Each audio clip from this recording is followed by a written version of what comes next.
Welcome, tech enthusiasts and creative minds, to another exciting episode of the Creative Podcast with the title Cracking the Code Introduction to Data Analysis.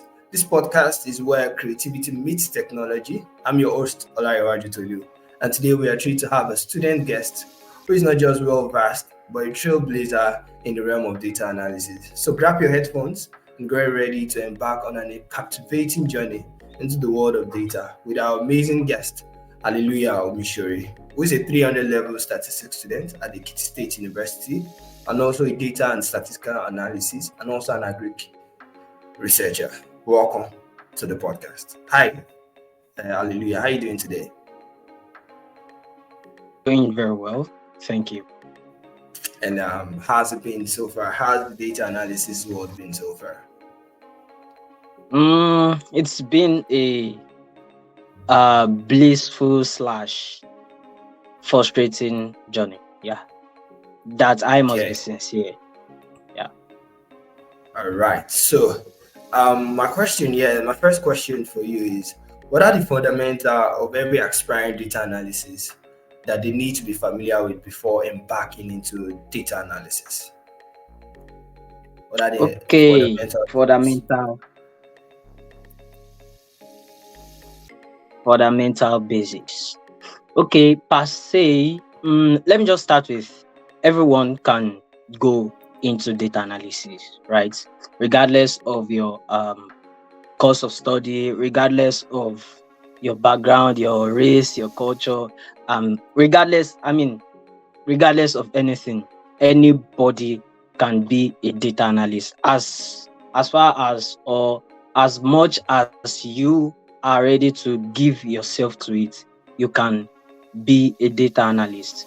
So fundamentals or things to probably know about, or should I say proud knowledge. Okay, as I've said earlier, anybody. So that means literally there's no fundamental or proud this thing for to being a data analyst, because it is something everyone can do regardless of your niche, or probably you're transitioning into it, regardless of where you're coming from. Some certain skills that you might necessarily need to have as you are setting in to your data analysis journey, right? So I would want to say they are majorly critical thinking skills. Okay. My question is, what are the fundamental tools that every aspiring data analyst should be familiar with before even delving into data analysis? What do you think are the fundamental tools they should have? Okay, the fundamental tool, not to beat about the bush. Excel is like this almighty low budget tool, right? It's like this almighty low budget tool where it looks small, but it has a very, like, it does a whole lot of things. And if you are able to manipulate Excel, if you are able to manipulate Excel very well, very well, there is no other tool I believe you wouldn't be able to manipulate. Because I think of recently, some certain set of people were linking Excel with SQL, right? They were linking Excel with some functions in Excel. They were linking it up with SQL. That okay, this function does this in Excel, and it's the same thing as this what this function does in SQL. And also, I myself, from experience, I think there was this time I was learning DAX. Yeah, DAX function in Power BI, right? So as I was learning, I saw some of these functions, they were similar to that of Excel. So Excel is like this basic thing that you must, or you should know how to manipulate when you are getting into data analysis. And in addition to that, you should be able to do basic mathematics, mathematics operations in Excel, like the additions, subtractions, and division, and all of that. And also, you should be able to do basic statistical stuffs. Have basic statistical knowledge then you are set, you are good to go for data analysis.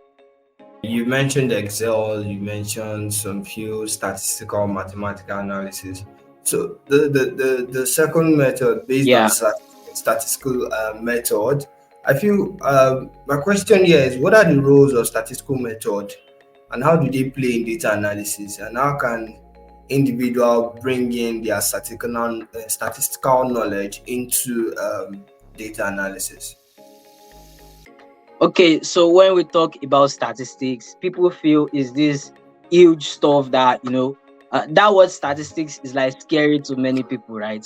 So, but the ideal, or should I say, in the real sense, statistics is what people do. Yeah. Okay. For instance, I meet you and I call you a thief. It's an assumption, right? Like, I don't know if it's true or not, but I just, you are a thief. And in statistics, that's an hypothesis. That's an hypothesis. So in statistics, we have what is called hypothesis, right? We have the null hypothesis and the alternative hypothesis. And so these two comes to play. That's I'm just trying to explain a fraction of it, but I'll get back to the basics of, I mean, should I say the statistical basics that people should know when they talk about um statistics for data analysis. So as I was saying, I call you a thief, it's a null hypothesis. Like, it's just an assumption. I don't know. But when we now carried out an experiment, or we carry out probably yeah, I can call it an experiment, then we analyze it and all of that. After the analysis and all, if the analysis now turns out to be true, then we accept, and if it turns out to be false, then we reject. So this is a fraction of statistical knowledge that we refer to as inferential statistics. So where this comes to play is where we get to do all of these hypothesis tests on our data sets.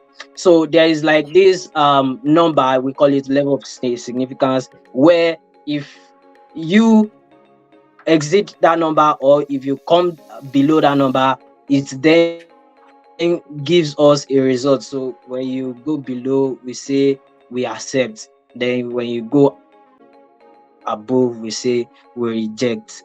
Okay, so statistics helps in giving us the real deal of what our data set is saying. It helps us to actualize and be very sure. Yeah, that's the word. Be very sure of whatever analysis you've done, or whatever analysis you've carried out. So back to the basics of statistics and how it plays out. Now, originally, statistics, by definition, by virtue of definition, is when you collect, you organize, you tabulate, you interpret, you present your data, just to make an insight, so that you can know what a data is saying, and then you can arrive at a solution, right? So that's, by virtue of definition, that's what statistics is about. So we have two types, no, not types, or should I say classifications of statistics. We have the descriptive. Now, under this descriptive statistics, that was where we have the charts, the mean media mode. The mean media mode are called center of tendency. So this, they help us know, like, the center, or should I say average, average of our data set. So for instance, in a marketing setting, you want to know the average sale, right? The average sale that you make per month or per year, right? Then you use your mean media mode, and there are rules guiding usage of this mean media mode. For instance, when you have outlier in your data set, then that's where okay, we use median. When we have a data set that is normally distributed, we use the mean, and then the mode, and like that. So there are rules guiding these things. So there's another aspect of these descriptive statistics that's basically every data analyst use, and it's in the sense of charts, right? We have the bar charts, the pie charts, we have the line charts, we have various, scatter plots, histogram, and all of that.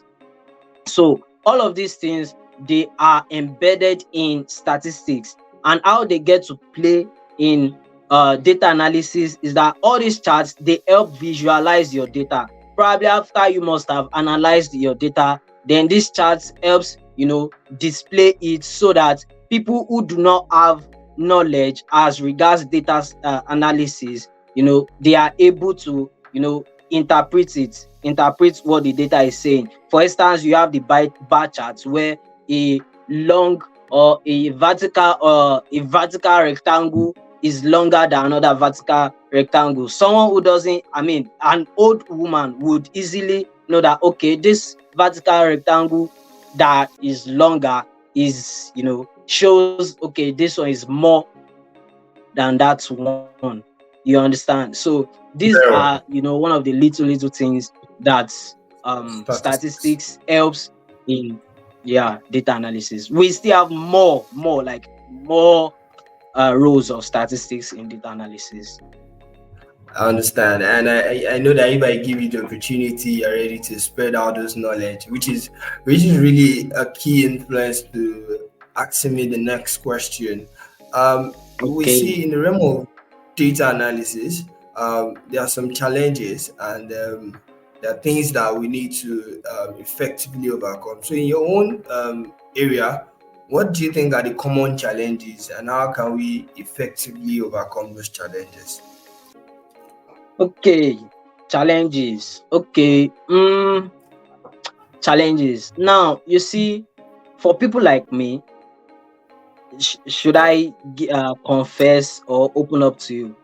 After I started data analysis, it took me almost 2 months to really know how to get insights from a data set. Mm. And this is because I was a self learner. Let me just use that word. I was a self learner. I learned by myself, go online, and all of that. So I was a self learner, and then there was no guide as to knowing how to draw insight from data sets, how to do all of these things. So many people find it difficult, to know even exactly what to do, right? Even when you are talking about data analysis, they just go on YouTube, watch videos, see all these Indian guys or what have you, drawing charts and all of that. They really don't know. They really don't know what to do. Okay, so this is one of the challenge. So I don't know if we can get more people who can do these things for free. I have a friend that we started together, but now I can't even say, okay, I'm better than this guy, because what he underwent a paid tutorial.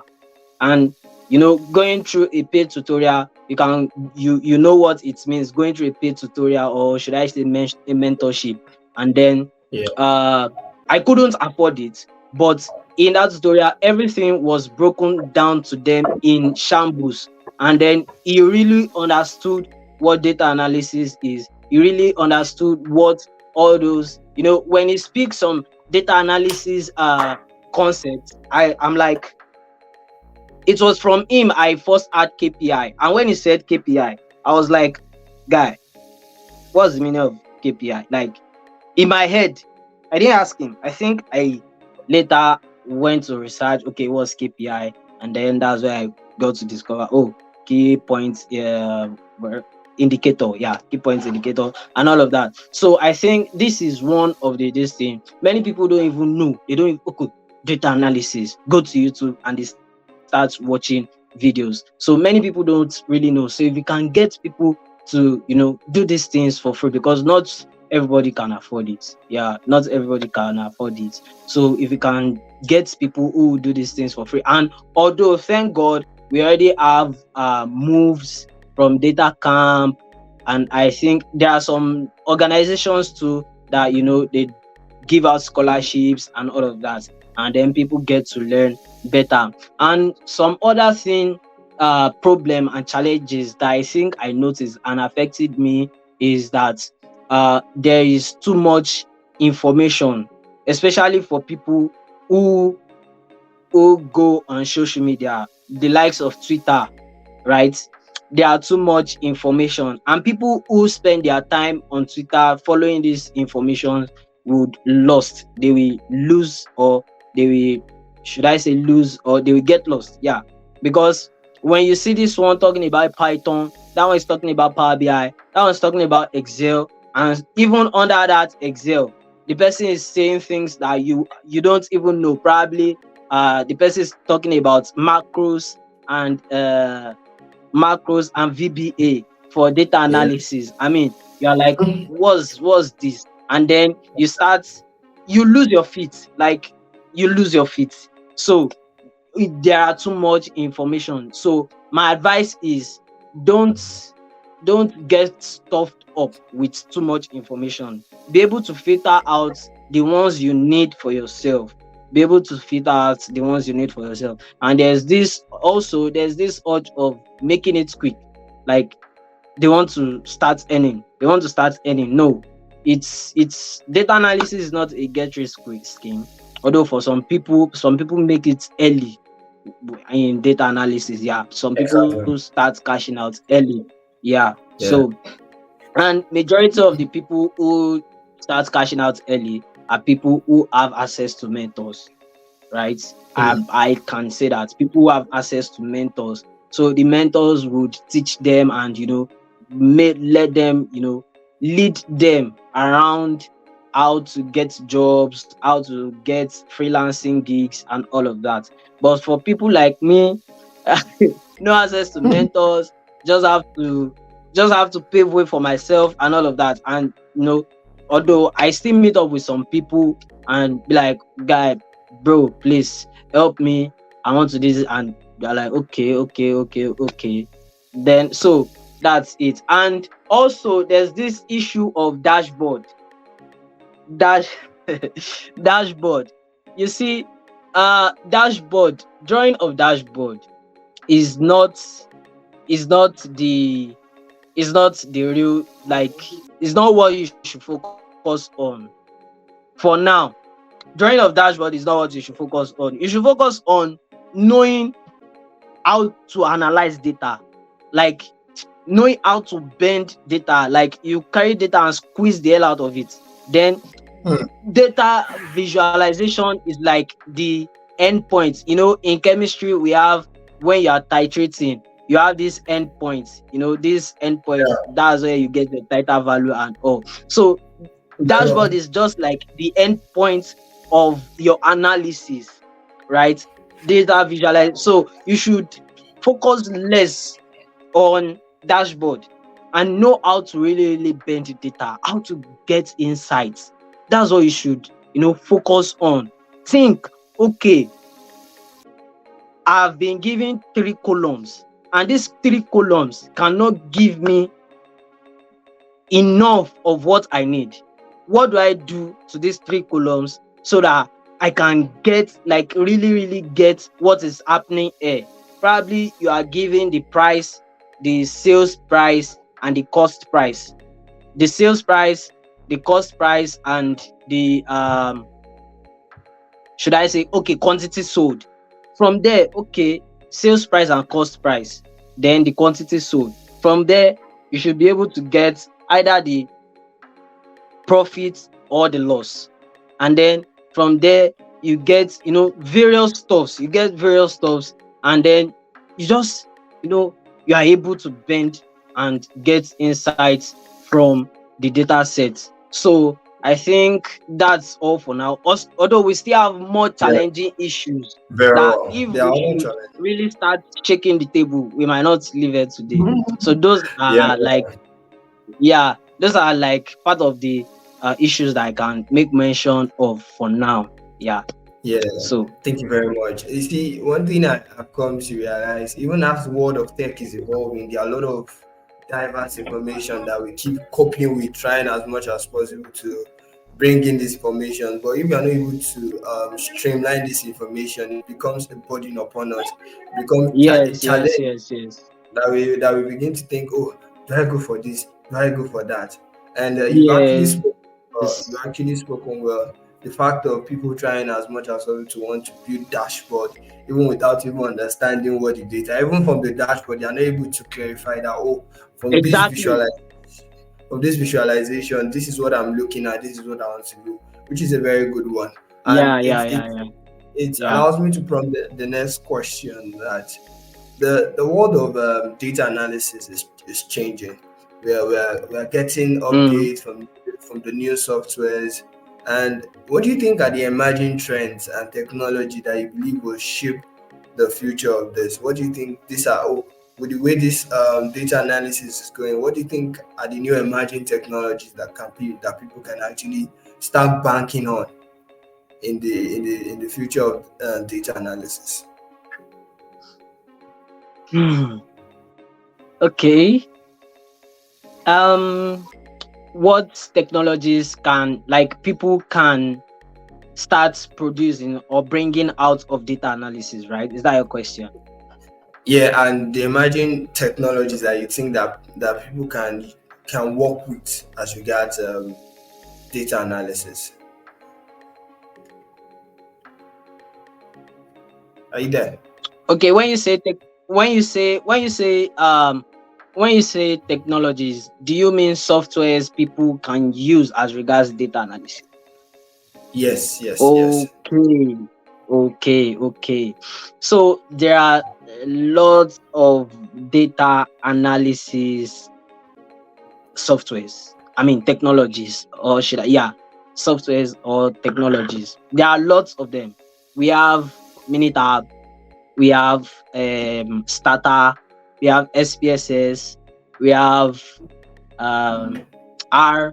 You see, I am mentioning these softwares first because people feel like, okay, these softwares are basically for statistical um analysis, but in the real sense, when you are a statistical analyst, you are also doing a fraction of, you are like in between machine learning and data analysis. So you are like doing a fraction of data analysis, but like a up or an upgraded version of data analysis, because you are going to be using hypothesis to verify your insights. So all of these tools, the Minitab, the Starter, the SPSS, the R, they are also used for data analysis. So everyone or whoever is gonna listen to this, or you are listening to this, please get it right, and you can also learn these tools, as they will be very, very, very, very useful for you. So now let me go to the trendy, or should I say trending technologies people use for data analysis, the likes of Excel, Google Sheets, Tableau, Power BI, SQL, Python. Yeah, those are like the technologies people use for data analysis. So, but to break this down, um,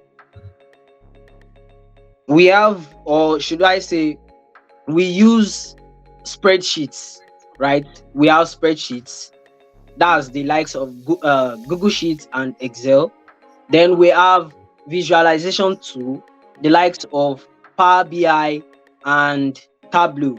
Then we can now talk about programming language, the likes of R and Python, and then SQL, which is used for basically querying data. When you have a large amount of data coming from a database, you use SQL for that, because I think it's only SQL that gives you access to a database, right? So um SQL would help you do that, and the likes of MySQL, the likes of ProgreSQL, the likes of there's this Microsoft package for SQL. Jesus Christ, I can't believe I've forgotten.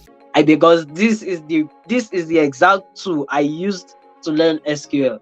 Oh my god. That is done by Okay, maybe Microsoft, we'll come back to right? that. Yeah, Microsoft. Yeah, I think whatever. that's So yeah, Microsoft those SQL Server. yes. SQL Server by Yeah, Microsoft. SQL Server. Thank you very much. That's it. I can't believe I forgot. I can forget that too because I really used it then.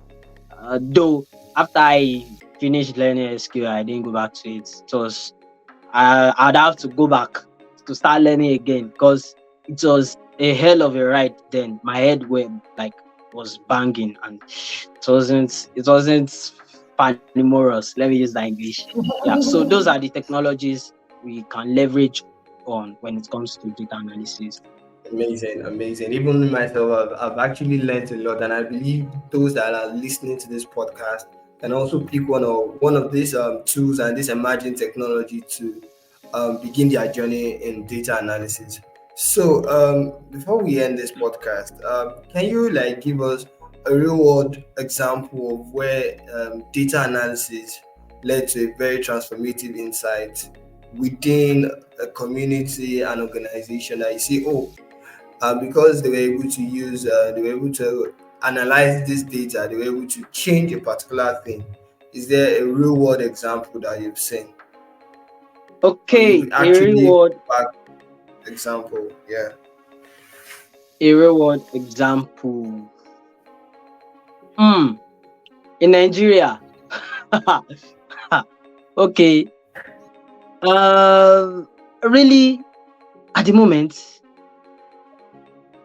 I don't want to say I've forgotten, but uh, yes, yes. Okay. At the moment, I can't get to bring my head around any reward example, All right. That's a good. except Okay. yeah, All right. No except if I problem. would just make an illustration. Okay. Shoot, shoot, shoot. Yeah, except if I'll just make an illustration of how data analysis can change our world, the world we live in, right? So, and I believe it does, and people do use it. You see, I think there was this time I saw a video. Yeah, I can remember now. This time I saw a video of how a there was this man on Twitter. He actually animated scattered plots, and he used Hmm. it to visualize how um sales, I mean company that produces phone, how their sales went up and how some dropped and some were like kind of stagnant and all of that. Yeah.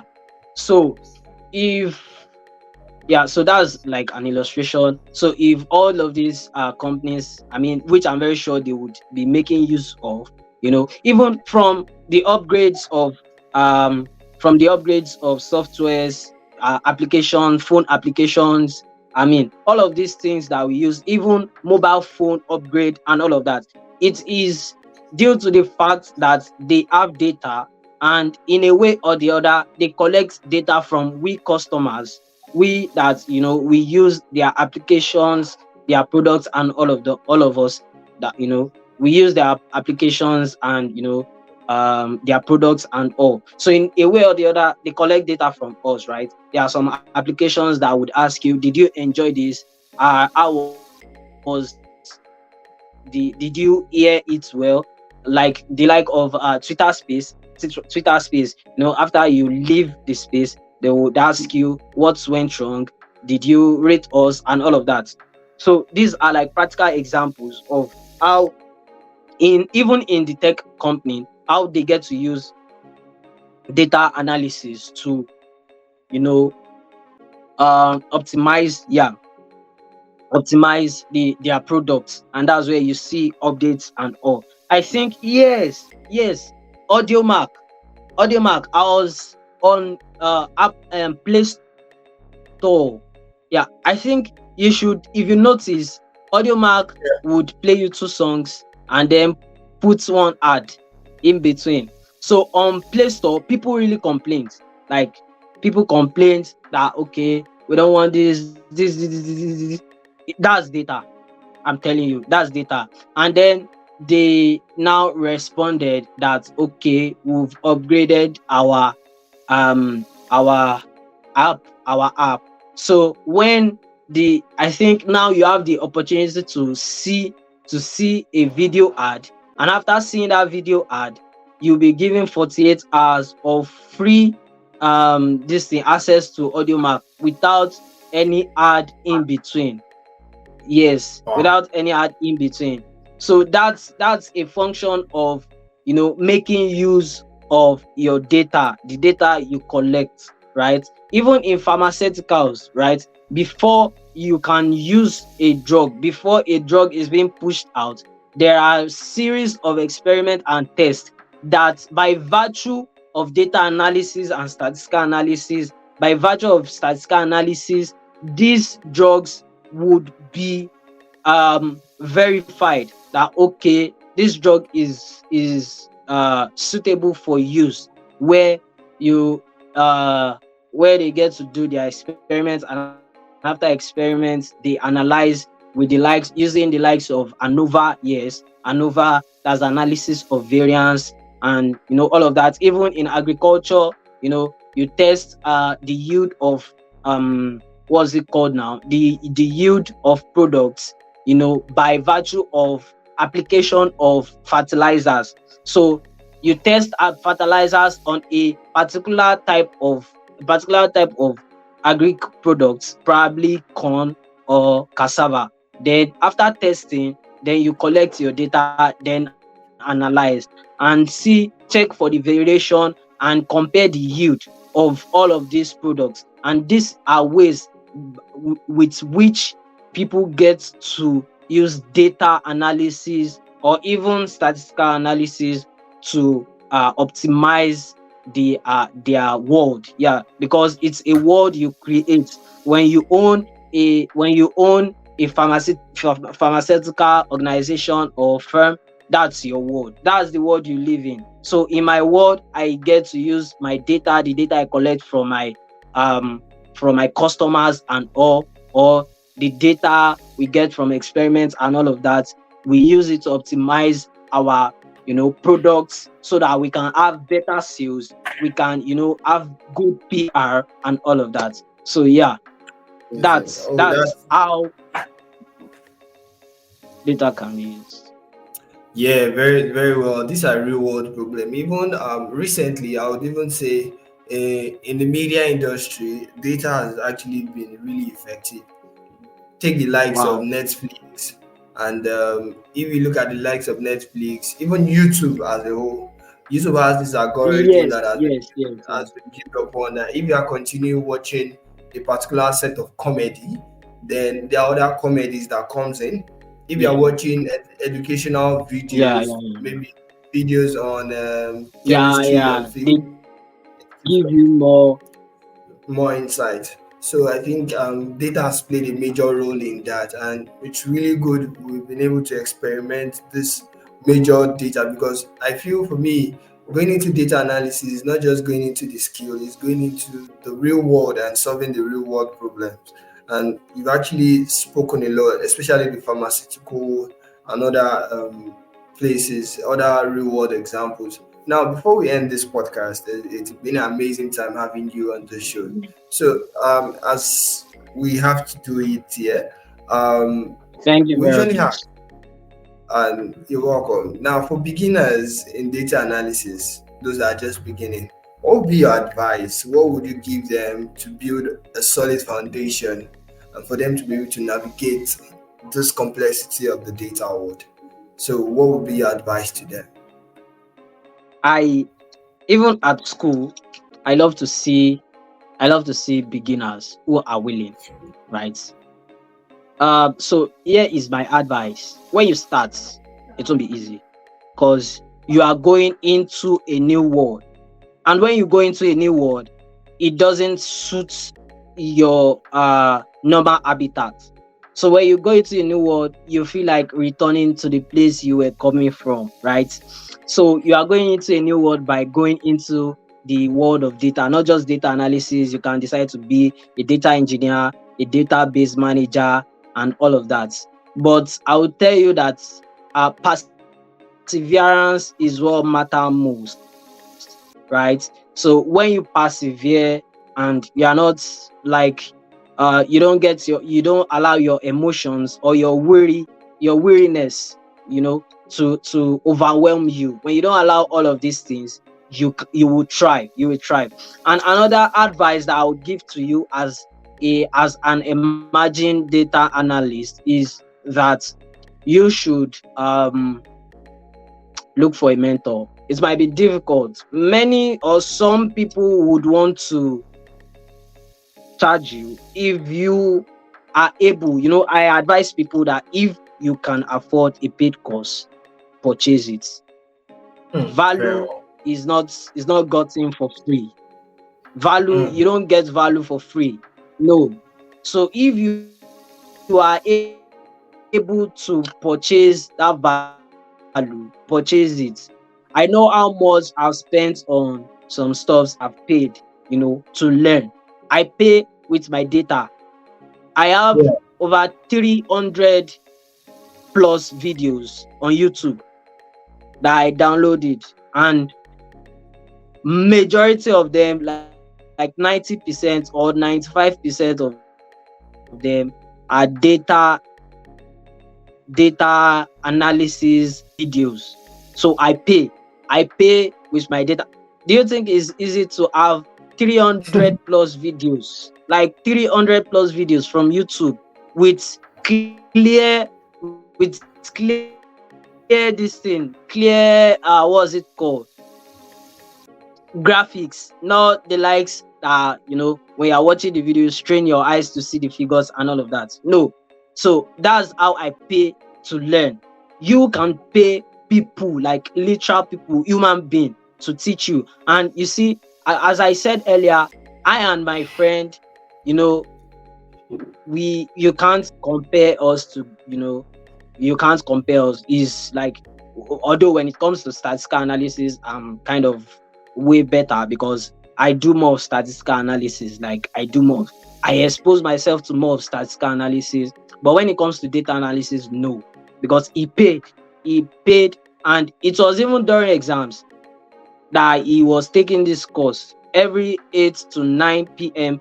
he's always in class during exam, and he has to submit his assignment in time, or should I say on time. So you pay for value. When you have the money, even if you don't have, you can seek for financial support. I think this is what I think I would continue to emphasize on. Get paid value. Like, pay for value, pay for those courses, look for money, pay for them. It will, like, I feel like saying this continually till this podcast ends, because I've Yeah. seen Pay for what value. it is. I've compared results. Yes, I've compared results. Like, if you pay for value, someone who is not ready to pay, like even me myself, paying, someone is paying me to teach him, and then you are coming for free. I'll give my attention to someone who is paying me. That's the fact. And in so now, I'll give my attention to someone who is paying me. But so, if you are able, pay for it. Pay for it. And also, don't be distracted. Oh my god. When you go into the data space, there will be a lot of distractions, right? There will be a lot of distractions, and so don't be distracted. Learn how to be focused. Stay focused. Yeah, stay focused. And also, um build in public.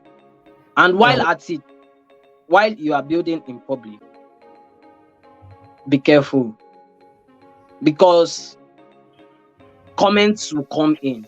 You get the negative ones and you get the positive ones. Don't allow the negative ones get at you. Probably Hmm. after you must have learned to analyze and all of that, then you build your first dashboard and then you post, oh, this is my first dashboard and all of that. And someone is like telling you, like for instance, someone was telling me, I feel jack person where they use pie charts. I mean, you have better ways of telling me not to have used a pie chart where I have used it. There are better ways you should have said this. Why you feel jack person way? No, that's not how to address issues, right? So you might get um responses or comments like this under your post and all of that in public, but don't let them get at you. Just be consistent. There's this guy on Twitter, he won a laptop because he was consistent. Yeah, his laptop, as he said, his laptop was breaking down or has broken down, and he kept learning. 150 days. For 150 days, this guy kept posting, I learned this. And when there was opportunity to give out laptops, he applied and he got it. And I'm very sure it's because of his consistency. Like, people were commending, he got, I think, the 100. People were like, guy, no, you are consistent. Like, people like lined up in his comments. There were comments rolling in that, guy, you are good and all of this. So I'm very sure that post or his consistency gave him an edge over other people that applied. So these are part of the benefits you enjoy when you build in public. Even you can gain referrals, right? You can gain referrals, you can gain job opportunities and all of that, because it's people they know what is learning, or people they know what is doing, they'll bring job to. They won't bring job, they might not bring job, or they won't bring job to someone they are not confident of what he's doing or what he has done, right? So they give job to, oh, this person, I've always seen him for the past 50 days posting and telling us what he does and all of that, and they are able to vouch for you. So those are, although we have people who, in fact, they don't have up to 100 followers on Twitter or even LinkedIn, but their account is big from data money. So people earn offline, people earn online. So, but at this age and time, I think you must and you have to build in public, because we are already in a digital world. So Yeah, that's, very I well. think, one of the ways and method you can thrive. So those, amongst others, those are the advice I Amazing, think I can give amazing, someone who amazing. is coming into. Yeah. Very well. Those advice are very tangible because over time we've got to learn that most people even get their job online just because they were posting and their content are Yeah. being seen online. An interesting thing is, even while you are even applying for jobs nowadays, they kind of ask you for your social media profile. And a technical recruiter that I've had Yes, conversations yes, they do. technical recruiters that I've had conversations with have said, oh, they go to this person LinkedIn or Twitter account and check how far has this person done, what was the step this person has taken as regards this. Though not all, but most times they could actually check that. So I really want to appreciate your time on this show, and I really want to thank you for staying, and for all the people that You're will be welcome. listening to this podcast. I want to say stay positive and stay creative. Thank you for joining us on the Yeah, Created Podcast, where we speak and where you're innovation welcome. and creativity aligns. I'll see you next time. Enjoy your day.